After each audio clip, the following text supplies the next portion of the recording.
our responsibility in His image.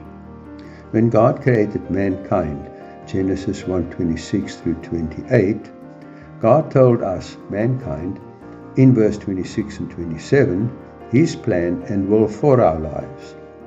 Then in verse 28, God told us His purpose and how He planned for us to live in His image and likeness.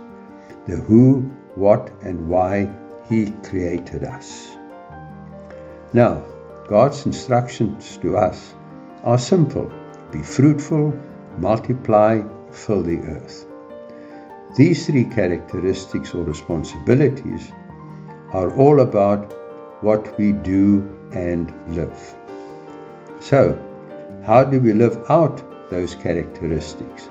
And in particular, how did God plan for us to be who He created us to be?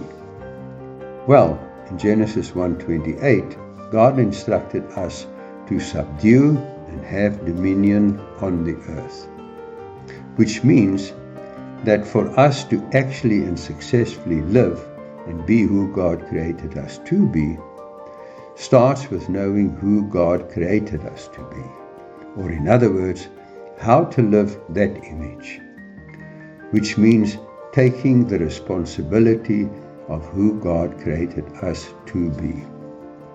Well, God said to us, have dominion, which means taking the responsibility for who God created us to be.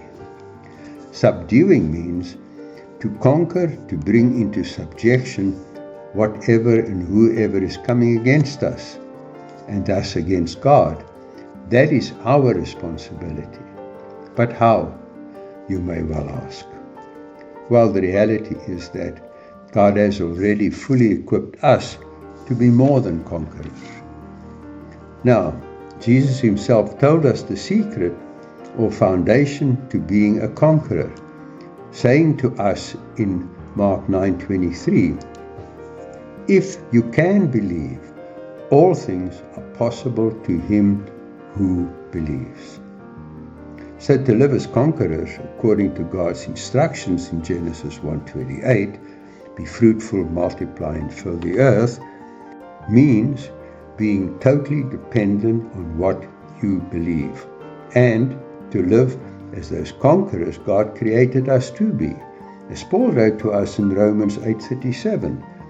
Yet in all these things we are more than conquerors through Him who loved us. And also in 2 Corinthians 10 verses 4 and 5, for the weapons of our warfare are not carnal, but mighty in God for pulling down strongholds, casting down arguments and every high thing that exalts itself against the knowledge of God, bringing every thought into captivity to the obedience of Christ. Yes, God has and does fully take responsibility for His word and all that He has created and done. However, for mankind, you and me, created in His image and likeness, He has given us the responsibility to live that image and likeness and to manifest and live His word on earth. Then, being fruitful, multiplying, and fill the earth with His glory will be who we are and what we live. Amen.